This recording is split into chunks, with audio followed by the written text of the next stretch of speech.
TK. All right, let's do our calendar. Yesterday was Wednesday, April 22nd. What comes after 22? After 22 comes 23.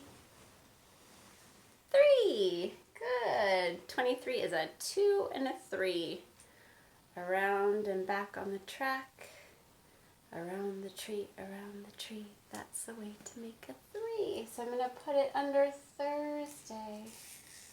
Today's Thursday, April 23rd. Let's count the numbers again. And I want you guys to roll your arms for every number. Roll, roll, roll. I'm going to point and you guys are going to roll. 1, 2, 3, 4, 5, 6, 7, 8, 9, 10, 11, 12, 13, 14, 15, 16, 17, 18, 19, 20, 21, 22, 23. Good counting, TK.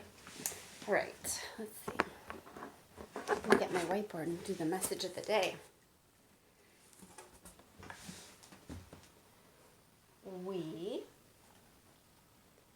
are going to do some math. Period at the end of my sentence.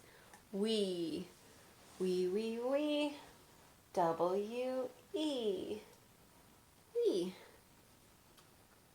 are, R-R-R-A-R-E. We are going, guitar. Going, O-I-N-G. We are going to, how do we spell two? T-O. We are going to do, in the tummy. There's the big tummy.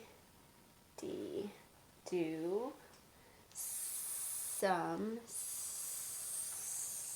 sneaky snake, S, some, math, hungry, hungry, M, I hear an M, math. All right, read it with me, readers. We are going to do some math. Little math before we do our book, okay? I just have some 10 frame cards. So I'm going to show you a 10 frame card. You are going to say what number it is, okay? You can say it, and why don't you show me with your hands too, okay? I'm going to mix them all up, okay? Let's see. Ooh, we started with a big one. What is that number? Did you get it? Let's see. So you can count the dots. 1, 2, 3, 4, 5, 6, 7, 8. Did you get 8? Good. Remember, if the top line's full, we always know it's what? 5. The top line is always 5, so you can count on from 5. If you want to be tricky, you can just go 6, 7, 8. Good, you guys. All right, you ready? The little one, what number is that? 2. Good math, you guys. That one's in order. What number is it? 3. I wish I could see you and hear you. It's upside down. That's an easy one. 1. Good math, you guys. No, we know this. The top row's always 5. We didn't even have to count that one, did we? The top row's always 5.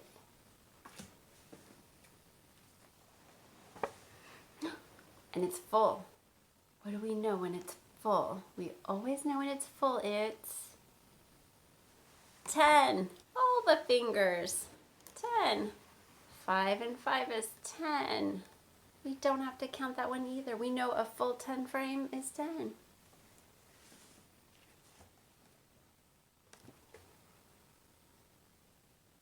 What number is it? Did you get 7? How did you get 7? Did you count every dot? Did you notice that we had 5 up here and count on 6, 7? They're both right. How did you get to 7? It's almost a 10 full frame. Full 10 frame, but there's one missing. It's one less than 10. You can see what's one less than 10, or you can count all the dots, or you can count on from 5. Remember the top row's 5, 6, 7, 8, 9. Did you get 9? How did you get there? There's a couple different tricks, huh?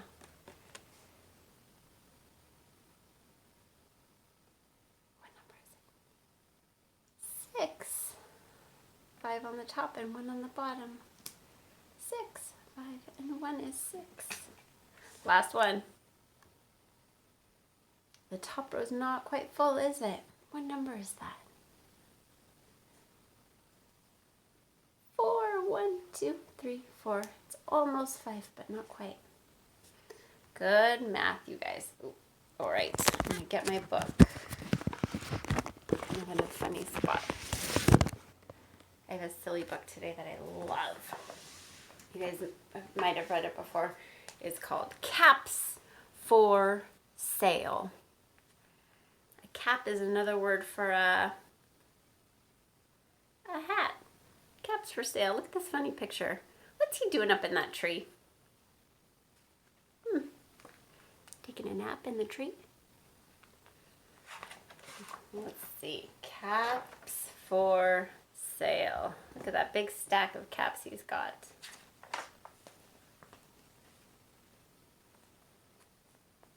Get the picture for a minute. Okay. Once there was a peddler. A peddler. That's kind of an old-fashioned word. Anybody know what peddler means? It's another name for someone who sells something. What do you think he's selling? Once upon a time, there was a peddler who sold caps. But he was not like an ordinary peddler, carrying his wares on his back. What do you think his wares are?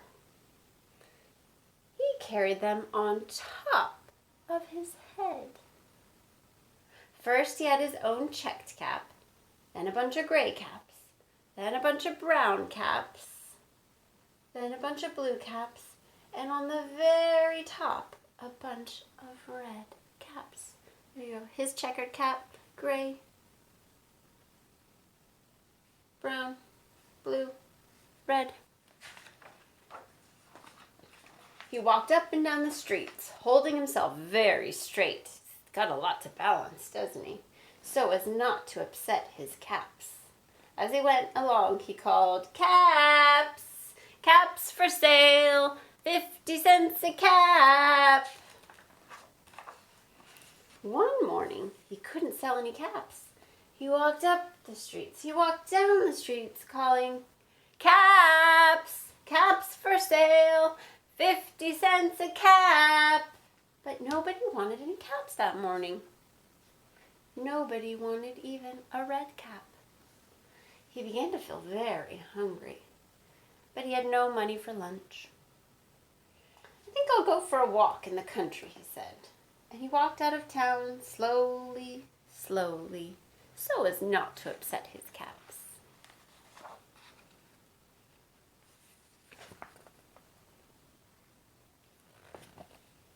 He walked for a long time until he came to a great big tree. That's a nice place for a rest, he thought, and he sat down very slowly under the tree and leaned back, little by little, against the tree trunk, so as not to disturb the caps on his head. He doesn't want to drop all those caps. And he put up his hand to feel if they were still straight. First his own checked cap, then the gray caps, then the brown caps, and the blue caps, and the red caps on the very top.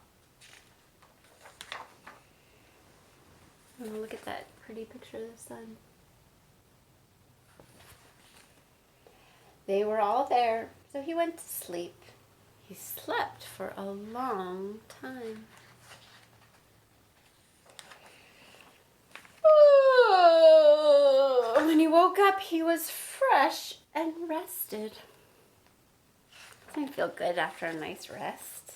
I think I might take a nap today. It's that kind of day.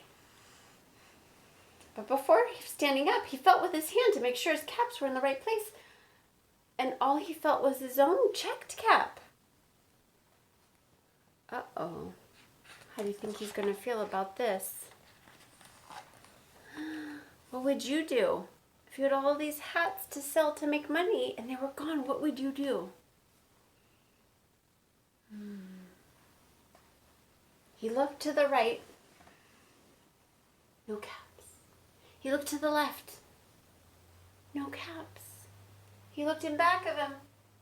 No caps. Then he looked behind the tree. No caps. Then he looked up into the tree. And what do you think he saw? What do you think he sees? Do you have a guess? Do you already know the story and you remember? Because you're a good reader? If you haven't read it yet, make a guess.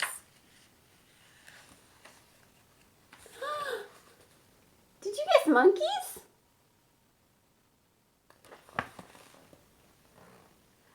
On every branch sat a monkey. On every monkey was a gray, brown, or blue, or red cap. The monkey's got his hats. They look pretty silly and cute in there. The peddler looked at the monkeys. The monkeys looked at the peddler. He didn't know what to do. What do you do when monkeys take your caps? Finally, he spoke to them. You monkeys, you, he said, shaking a finger at them. You give me back my caps. Do you think that's going to work? But the monkeys only shook their fingers back at him and said, tss, tss, tss, tss, tss, tss, tss, tss. Didn't work. Oh, this poor peddler. This made the peddler angry. So he shook both hands at them and said, you monkeys, you give me back my caps. But the monkeys only shook their hands back at him and said, tss, tss, tss, tss, tss, tss, tss. Get them up there shaking their hands. Now, he felt quite angry. He stamped his foot and he said, you monkeys, you better give me back my caps. But the monkeys only stamped their feet and said, there they are.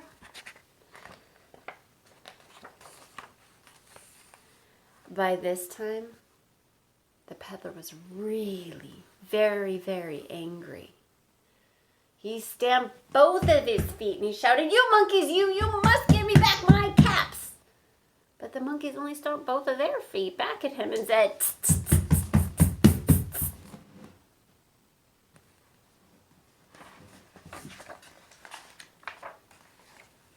At last, he became so angry. He pulled off his own cap and he threw it on the ground and began to walk away. So mad. But then, each monkey pulled off his cap. What do you think they're going to do with the caps? And all the gray caps and all the brown caps and all the blue caps and all the red caps came falling down out of the tree. They were just copying what he did. So the peddler picked up his caps and put them back on his head. First the check cap, then the gray cap, then the brown caps, then the blue caps, then the red caps at the very top. And slowly, slowly, he walked back to town, calling, "Caps, caps for sale, 50 cents a cap." That's a silly story, huh? The end. He was so frustrated with those monkeys, and they were just copying whatever he did. Good thing he threw down his cap, huh? All right, have a fun day, TK. I miss you guys, and I can't wait to see you tomorrow on Zoom.